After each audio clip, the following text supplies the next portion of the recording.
shake this mood I'm in. My football team's got me drinking. Back at it again. This is Thad Bell with the KC Soccer Journal. I do not have Cody Bradley or Robert Russert or David Greenwald, but I have a very amazing special friend of the pod guest, Zachary Cobb. Man, how are you today? Doing really good. I appreciate you having me out today, Dad. This is fun. Yeah, the other guys weren't available, man, but I just had to talk soccer after the win last night in the Open Cup at Children's Mercy Park. You were there, right? I was there. I was there for the entire time, and it's one of those things where it's the Open Cup always has a little bit of magic, and then we went out and it was a so-so game. Then we had the delay, but then we came back and it turned out to just be a really fun night for anyone who stuck it out, who's sick or crazy or just dumb enough to stick it out. I think all those people were rewarded. Were you down in the Cauldron? I was in the Cauldron for this game. Yeah, something that was actually really nice about it is there were some people that showed up that got together, just kind of happened to that maybe hadn't been around for a while, or some people I used to spend a lot of time with in the quote unquote olden days of sporting Kansas City, and they kind of came out for the Open Cup, and it made it even more fun. So I got thinking about this. It feels like Open Cup games or playoffs when there's like some kind of weather event. That's like a good sign for sporting. Yeah, I was thinking about that last night, especially with the 2012 U.S. Open Cup against Seattle. That Open Cup final, there's the rain and the rainbow. There's a little bit of delay, not a delay that was anything like this. If I remember correctly, I think maybe even if there wasn't a delay, or if there was, it was minor at the very beginning. Yeah. And I think they did delay it at the beginning a little bit. Maybe that kicked off a little later. But yeah, there is something about it. And even during regular games, there's been a past of maybe sometimes when it rains, it's just like some other people go home, and there's nothing wrong with that. No judgment. This isn't like a litmus real fan test thing. But usually the people who stick around are people that are like there for it, and they're there to have fun. And some of the most fun aspects of this club and of watching sports in generally seem to kind of coalesce for the people who brave the crazy weather to see something, even when your team's not playing that well that season. It's I know we've talked about the woes of Sporting KC in many different ways, and we will again, but I'm just gonna go on the positive right here. That's 3 wins in a row at home, 2 in league play, 1 in Open Cup. So that's a positive. Mhm. Um, they've actually won 3 games since the KC Current have last won a game. Okay, that's a great stat. I love that poll.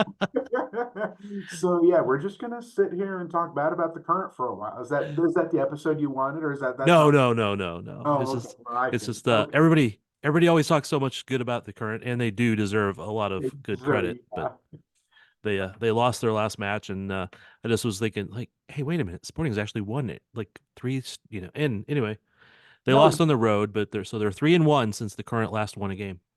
they have been doing some things well. They've tightened up a little bit defensively, and I've liked our center back play. And Willie Agata has kind of come on in ways that our other forwards haven't. There's been a lot of different players that have done, a lot of good things. You see a lot of Eric Tommy, who maybe he hasn't scored goals. He hasn't scored a goal in a while, but he has been the guy making things happen and attacking, and he's all over the field. And so he kind of makes a lot of things happen for us. I would say, Shawi didn't have a great game. Polito didn't do much, but other than that, as a team, they all played really well. Shelton made some really nice interventions. I'm just going to keep talking about how Shelton does a pretty damn good job in his role that he's been given, and I like seeing that. I like seeing Veloter come on. Am I saying that last name right? I think I I did. don't think so, but that's why I just go with Robbie. Okay, yeah, that's fair. Let's not try to be heroes and get all these names right. I think he's done a lot of things well. I really like watching him. I think in a perfect world, he'd be a great, kind of third, fourth option. Rosero's always out there. I know that there's just a lot of guys who have kept going. Johnny Russell's definitely one of them. And it's nice to see that, I mean, they haven't quit, because it would be easy to do. A lot of teams already would have. And they do have, this is not going to go down as one of the best sporting teams ever. This may go down as a very bad team. That's okay. It is what it is. Sports are up and down, but they do kind of have that requisite moxie in a way that even if things aren't great, I was very proud of what happened on that field. And, it is fun to see the players get that joy and the fans as well. It was. And just for the quick recap, Willie got the goal. Um, it was crossed in, and he knocks it in, does the little backflip there. All everybody's happy, and you're like, okay, can they hold on? Can they hold on? 87th minute, I think it was. Mhm. Uh, Dallas scores. Everybody, it would have been a very easy moment to everybody just hang their head and kind of like, oh crap, here we go again, which has happened earlier in the year, and they'd maybe give up a second goal in the 90th minute, but they didn't, and they went into the overtime, the 215 minutes, and Rosero got a goal off the header, and they hold on and they win, and there was like a lot of joy and relief on those players' faces. And I think it was a deserved result. We've watched enough soccer, and I know the people that listen to this podcast have watched enough soccer to know that deserved results, that doesn't always align with what the actual result Right. is. But yeah, I think we deserve this game. I know when I saw Agata, actually get his goal, I looked over, I said, man, he earned that. He deserved that because he'd been banging on the door for a while and had probably deserved a goal. Um, and yeah, it was interesting because obviously it was so depressing that we gave up one at the end, but there was something different. It did feel like we were going to figure this out. And that was the feeling at the time. For a while in extra time, they didn't really respond well after we gave up the goal, I will say. And the immediate response to giving up the goal was not great. And there were some parts of extra time where it just looked like, I don't know, it feels like everybody's really tired and we're just waiting for penalties. But in extra time, they found another gear. And there was a part in extra time, there was a moment where it just felt inevitable, like that goal was going to come. It was just a matter of time. And yeah, that proved to be true. Yeah, I don't know if it was just they found a little second wind, or the subs kicked in a little bit, but it even if they went to penalties, you feel pretty good because of Melia Tim's history of Mhm. in penalties, but I didn't want it to get there. I mean, my guy did not have to go to penalties to have to make some crazy saves. He made No. some PK-esque saves in the normal run of play, especially at the end. He came up massive last night, and it was just it was all so scary. I know. I think Leibold cleared one off the line in Uh-huh. overtime also. Tim made a great save right there in front of the cauldron. And, I mean, I think he made a save in the other end too, but an Mhm. amazing save right in front of the cauldron. And it was just a joy to have that result in an Open Cup. And yeah, and so you have, this tournament that's been going on since, the dawn of time, it feels like, definitely before the time of anyone who's listening to this. And, we can just keep this thing going. Sporting Kansas City's name is etched on the history of this tournament in ways that most teams are not. And with all respect to like some dudes that worked in the mill at 1905 and textile workers and this and I do respect that history. I mean, there's not a lot of people who can match Sporting Kansas City's impact on this tournament in the modern age. And I think that's something we're proud of. I think even with say hypothetically we win the US Open Cup, uh, that doesn't mean that we don't have problems. That doesn't mean that there's changes that don't need to be made, but it does mean that you can come out to the stadium and have a really good time. Like it's not against the law. Like you can still be, unhappy with how things are going. But I think if you don't allow yourself to enjoy some success that's been earned by the team, then it's like, what are you doing? I What are know. you doing? On our last pod, I even kind of ranted for a moment saying, "Hey, I understand why people might be staying away right now because of things and results and wanting things to be different, but the Open Cup's a little bit different." I said, "Come out, you know. Yeah. I know it's a Wednesday night and it's harder to do. I get that, and it's my family wasn't there because they already had things scheduled well before they could do this, so they weren't there. But I was a little disappointed there weren't more people there. Again, I understand the difficulty. I've been through that with little kids and all Yeah. that, and I know And some of the players last night. Well, he's like, "Well, I'm going to get home in time for the nightly feeding." yeah, I felt bad for I felt bad for the stadium employees. Yep, I kept thinking about the state, kind of, some people behind the scenes, some people in concessions, like they were real ones last night as well. But, to kind of piggyback on what you're saying, we have another chance to tell people to come out. There's going to be a semifinal, and we host a semifinal, correct? yep. It'll be against Indy 11 from USL Championship. It'll be either August 27th or 28th. We don't know yet, although I've heard that it leans towards the 27th, but that's Gotcha. not a definite because Understood. I really think that if you're on the fence or you've been frustrated, all that's okay. I think you'd have a good time if you came out to that game. I think the vibes are pretty good out there and it's fun and the team's playing hard and maybe we'll win, maybe we'll lose, but that's just kind of part of the experience. And yeah, I would encourage people to come out and get a little open cup magic in their lives. yeah, and who knows, maybe by then they're playing better because they'll uh I don't want to take the two last It's a league long results time. as like, oh my God, they're great now because they beat Austin and they beat Dallas, Hmm. two teams that are not like really high on the table, Hmm. but they've got two wins in league play, one in Open Cup play in these last three matches in Kansas City, and the one loss was away to a very good team.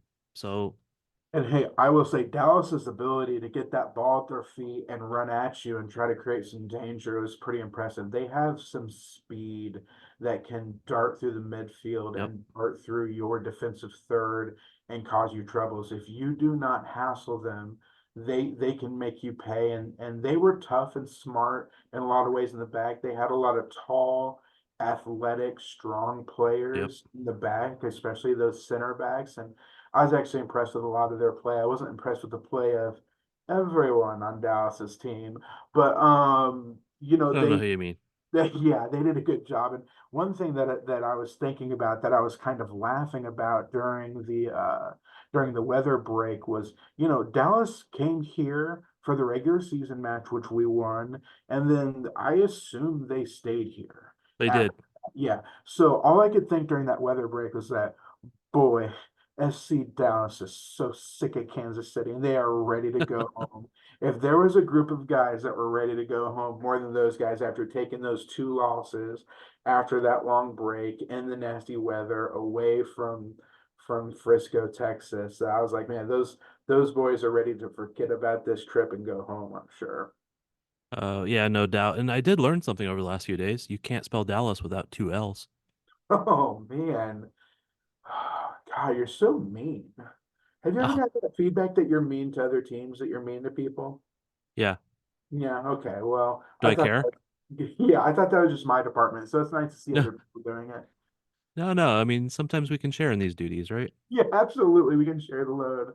Uh, yeah, it was an interesting night at the stadium. It was funny. The team, like out of nowhere, dropped like $5 in everybody's Sporting Kansas City account, and people were just in there like eating chicken tenders, getting another drink, waiting for the weather to go by. And of course, everybody was looking at their radars, pretending they know what they look at, which is Yep. a delightful pastime by everyone I've ever Yeah. known. I was doing it. Yep. I Yeah. was there looking at it. I was looking at it like, during the game in the first half at halftime, and I'm sitting next to I often sit next to a guy who works for the stadium, and he'll Mhm. like, oh yeah, they're predicting rain will hit here at this time, and he was like right spot on pretty much. Um, You know, Unfortunately, I didn't really get wet because the lightning happened before it really rained. yeah. So I got off the field, went to the photo workroom, and I didn't come out until I got the message that they're warming up, and then came out and it was light rain at that point, really light. So I had my camera covered up, but like 10 minutes after I came out, I took it off and went back to shooting normally. And No, I kept pretty dry with the roof being over us, and it's really funny. I don't want this podcast just to be like Zach talking about nostalgia for the old days or whatever. But there was part of that delay that was really nice because there were just a group of people that I hadn't seen in a long time. I hadn't caught up with, and you know what? We just sat on those bleachers and caught up and watched the rain go by, and there was something really fun about that. Talking about old times, talking about 2011, 2012, 2013, some of those kind of golden times, how things have changed. Some things have gotten better, some things have gotten worse, some things are just different. The league has grown, the yep, team is different, the people, so many people in the cauldron weren't born when we've had a lot of success. So they kind of deserve that. So just kind of looking at where you've been and where you are was fun, wrapped up in that game. And also I thought there is something dramatic about playing Dallas in the Open Cup because it was Dallas we played in the Open Cup when we had that dramatic sequence of events where Iko Para went down. And yeah, and yeah, I think Maxi Rudy, I believe, played for Dallas at the time, and it wasn't anything dirty, but Iko no, Para went down in a way that I remember thinking I was concerned for like his life right. health wise. He ended up being okay in a manner of speaking, but in that moment, I kind of thought he is seriously not okay. And it was very emotional. And then they got kind of I don't remember if it was a late win at least, but there was a Benny Failhaber. What's the player we used to have? Very small, very fast, quick on his feet. Scored in that U.S. Open semifinal. Latif, Latif, yes. It was like a Failhaber to Latif connection that got a late goal that let us win. Because apparently, if Dallas and Kansas City are playing a U.S. Open Cup, Kansas City's won every time. I believe I saw a stat that they played 7 times and Kansas City's won every one. But that was another very dramatic, chippy, great game that kind of had it all. was that the one, or was it a different one where we came back from being a man down also? You know what? I think that's the same one because I think Sestanovic took an early red. Yeah, And I think that's what happened. And I believe that was the same year that was a game that was I don't know if it was a semifinal, but I don't think it was a semifinal, but it was a lead up to the year that we beat the Red Bulls in the final. I believe that's the same year. I could be wrong. We that played sounds right, and I'll go look it up after yeah, this. But we played a lot of soccer in these days. I So know I'm always amazed at the people who go, "Oh yeah, on this game we did this and that." I'm like, oh, I man, know. Yeah. It's like I do pretty well, but not like some people. I was like, okay, these blue jerseys are getting a little mixed up in my mind. yeah. I mean, that if we'd had Mike Kuhn on here, he'd be like, "Oh yeah, in the 87th minute, this guy scored." I mean, dude, He's the guy. He's the guy that knows the things. yep. So Uh, who stood out for you performance wise? I mean, you mentioned I think earlier Eric Tommy he didn't score, but he was just all over the place and working his butt off and creating chaos and uh, also Jake Davis. We're gonna miss him over the next month with him being at the Olympics, but Uh, uh, he's been just since I mean he did well moving to right back, but I've just enjoyed him being back in the midfield because he's got that combination of Roger Espinoza like bite and some skill and just youth and wants to play hard, and I yeah, just he love kind of that. has that X factor that we need and have been missing. Even if it's young and developing, it's definitely there. Yep. And then it was nice to see Remy Voltaire come out towards the end just to get a few minutes he hasn't had in what 2 months now, something like that. Yeah, and it will be interesting.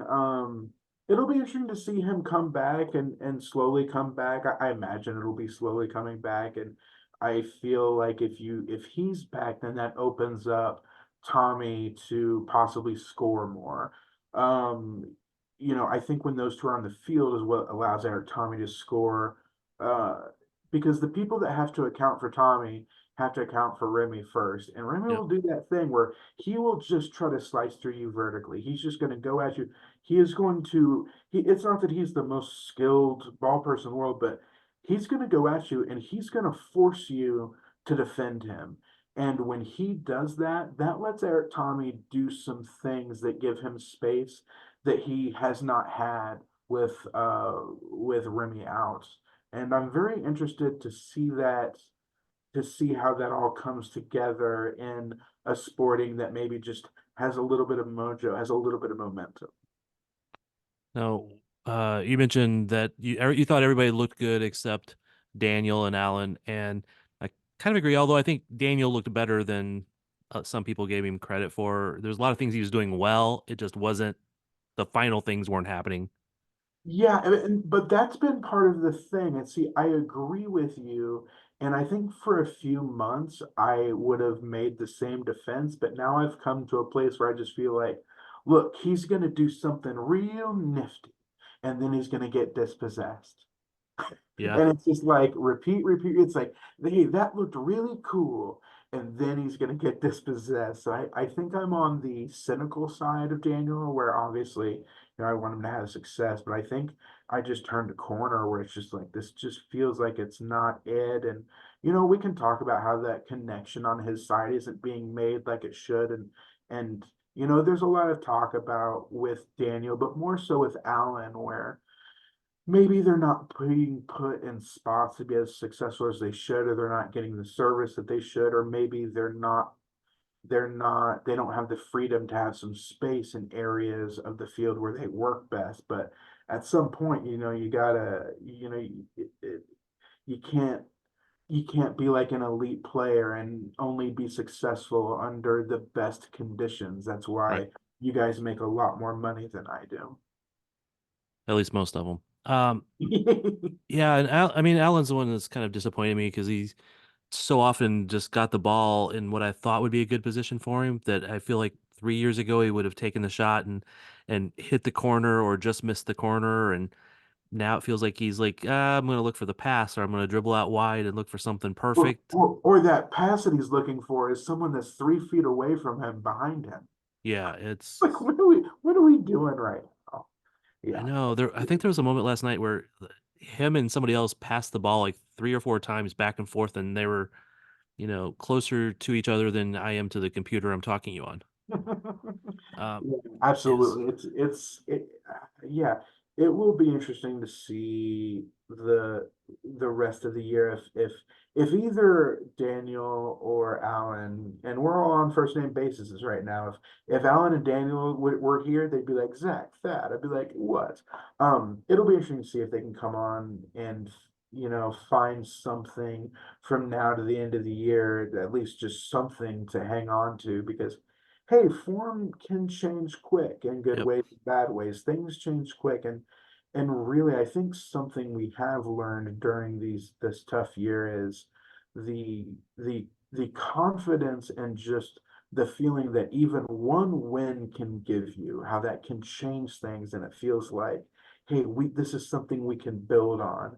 That you can take that idea to a singular player, and it'll be interesting to see if these good times can impact them in some way. yeah, no, because part of me absolutely wants to be like, oh yeah, this is momentum, this is goodness, which is why I'll mention the three straight home wins and the one loss being to a really tough team on the road, a place they've not won in a decade, all that sort of stuff. Yeah, I feel like they're playing better, but they're also going through the Saturday, Wednesday, Saturday, Wednesday, Saturday, Wednesday grind that other teams aren't going through. Well, I mean, a lot of them are, but not all of them are, and it's tough. So again, not trying to make excuses. It's just looking at reality, right? So I would love to be able to say, hey, they're getting back in form. I feel like some players are getting back in form or getting into a form that's better than they were. Willie's scoring goals. Johnny's feeling more dangerous the last 3 games, 4 games than he has all year. absolutely. Even though he scored a couple bangers, but I mean, he's just feeling more and more consistently dangerous. Absolutely. So, yeah, I mean, I guess we move on against a lower round opponent. I'm going to take some time at some point to watch their game against United. Indy 11 beat Atlanta United 2-1, and Yep. I'm sure the whole crew will kind of break that down at a future time. But it's something to start thinking about, where you have Indy 11 on our side, we're going to host that, and then you have what should be a great match in LAFC and Seattle Sounders on the other side. I'm not sure who hosts that. I guess we'll look at, Yeah. but either way, that's going to be a great scene. The Seattle Sounders take the U.S. Open Cup very seriously. LAFC is a fully functional Death Star. I think they're an incredible club, and um, aside from what's going on with the U.S. Open Cup, I think anyone listening is a fan of the league as well. I think we have one of the most exciting shield races maybe that we've ever had. And I think you have four really strong teams. You're looking at Miami, you're looking at Cincinnati, who's doing incredible things, Columbus doing incredible things, and then you also have LAFC in that mix. And I'm very interested to see who makes their way out of that this year. Yeah, none of those are teams I feel like I can root for, but at the same time, I'd love to like pick a team that okay, if they're gonna do well, I can hope for something, but none of those teams I Yeah, can that really makes root for. sense. I feel like I don't know if I root for them, but I feel like with Columbus, I see a team where it feels like if Sporting Kansas City was still doing everything right, that could be us. Yeah. I feel like they've written a bit of a script for a club that's not in LA or New York, or in one of the big cities, the other cities I just mentioned. That's not, I guess Cincinnati doesn't count, but that's a smaller club that by being smart and by playing as a team and by getting pieces that work for your system and are very effective, and you can win in this league against teams that just have an endless amount of money that will buy, players that, are crazy. And that's really encouraging that that's a thing that can exist in the world. I think you can talk about, another thing, with where Kansas City is right now. It wasn't that long ago. Cincinnati won, I say won in quotes and quotations. Cincinnati won three wooden spoons in a row. Right. Yeah, they were the worst team in the league for three in a row, which is just crazy. And now they are just an incredible squad doing incredible things. So that, should make us feel a little bit better that, things can change, things can get better. We have not hit that rock bottom, anything like that. But, you know, that should be a lesson that, things can get better, and it doesn't have to take forever for things to get better if you make good decisions. No, that's the beauty of parity leagues and Mhm. being able to shop around the world. Yeah. Um, Absolutely. If you can just be, a little smarter than the other teams, you can go a long way. But this isn't 2012. This isn't 2013.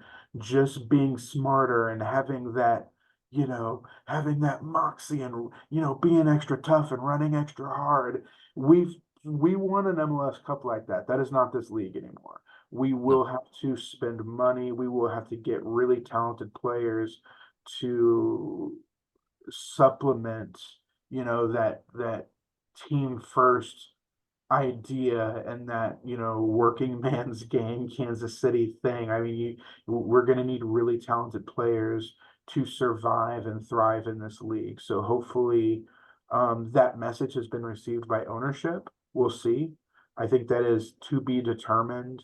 I think there's still a lot to be seen of whether our ownership is ready to be successful in Major League Soccer in this era. They can talk about it, but it does need to happen, and they're going to have to change their ways. But we have what we need to be able to do that. So, hey, we'll see. I try to be optimistic. Yeah, it's a league you have to spend money in now. It's one you can't just go with the salary cap and spend a little extra here and there. It's one you're Hmm. gonna have to spend some money on, and we will definitely see how that goes. And we only got a couple more minutes, but the next home game for Sporting Kansas City is a team that has one of your favorite fan bases, St. Mm, Louis. they love me, and I love them. Yeah, St. Louis, having just a completely miserable season as well. Oh.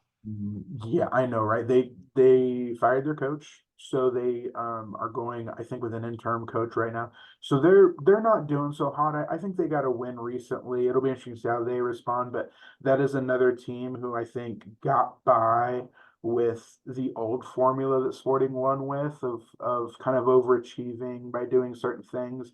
I think they've been brought down a little bit, saying that, if you actually want to compete in this league year in, year out, you're going to have to be better in a lot of different places. And I think they're learning that. It will be interesting to see a game between the two teams in this area who aren't doing so hot. It will, it will. And it was just it's kind of just good to see the fan base be taken down a notch because they were so convinced that St. Louis soccer was the savior for everything, and Yeah, that they'd figured everything out in their first year, and they just needed to get a tiny bit better to win it all. But they were just one piece away, Thad. they were. Yeah, it is. It's kind of nice to see that, our suspicions were confirmed. It would just be ideal if we did not tank as well. Yeah. It's such a sport, it'll keep that is one nice thing about a rivalry that's that real, is that the teams are good or teams are bad. It's going to be a good team, good game for both teams, one that they circle, and you can kind of throw records out with stuff like that, and that can definitely be part of the fun. So I'm interested to see how we respond to that team, and I'd rather be us than them. Oh yeah. In many, many ways. Yeah, absolutely. Uh, Sporting goes on the road, plays in San Jose, then in Vancouver. They don't come back until they face St. Louis here on the 20th, I believe. And it's an opportunity for Sporting to gain some points on the road against teams that they could beat. They just have to do something on the road, but they're gonna have to do it with some very tired legs. Yeah. Some guys coming back off injury. They're gonna have to. Peters is often criticized for some of his managerial skill, but he is going to have to be able to put all of that together and get those wins, get those points. Yeah, and I don't have much. I don't put too much in the idea that we're going to make some crazy run, but I just want to see us keep getting better, play good soccer, keep this thing going, try to see if there's some players that we need to keep around, maybe ones we know a lot about, maybe some we don't know as much about. And hopefully we just keep this thing going, and try to enjoy ourselves in a down year. And who knows? I mean, we're only two matches from winning a U.S. Open Cup, that. Yep. And one of those opponents being a lower level opponent. Of course, that lower level opponent's already knocked off MLS teams, but Mhm. we shall see. All right, man. I'm gonna run out of time here, Right. and so I'm gonna have to close it up. But I appreciate you coming on and have you on again soon, and we can start discussing, okay, which players should we keep for next year? Yeah, that sounds great. Hey, thanks for having me on. It's always a pleasure, and I appreciate everybody listening, everybody still, a part of this thing, and enjoying it. And if you don't now, follow Zach on Twitter because he can Whoa. be brutal and funny and sardonic and sarcastic, and I he's a gadfly to the St. Louis fan base. I was trying to think of other good words to say about you, Zach, but I've known you Yeah, for a while. yeah, you don't have to try that hard. It's okay. It is what it is. No, I try to have fun with it. It generally has some outcomes that are a surprise, but yeah, I enjoy this little world we all inhabit. So, And I appreciate having you on and being in this world, man. So, hey, thanks, man. Hey, you have a good one. I appreciate it. all right, and we are out.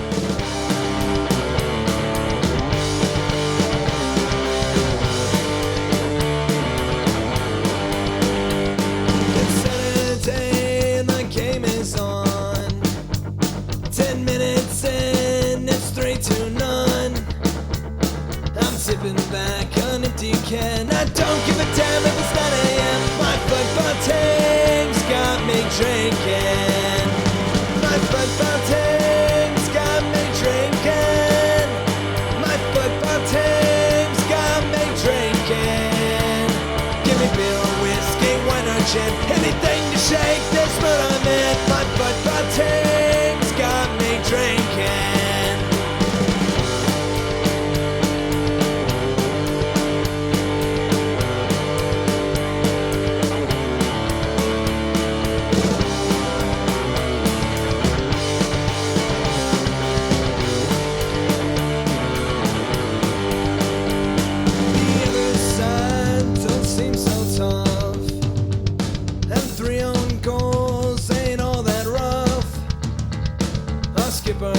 just been sent off. Some part of strong have all gone soft. My football team's got me drinking. My football team's got me drinking. My football team's got me drinking. Give me beer or whiskey, wine or gin, anything to shake this mood I'm in. My football team's got me drinking. My football team's got me drinking. My football team's got me drinking.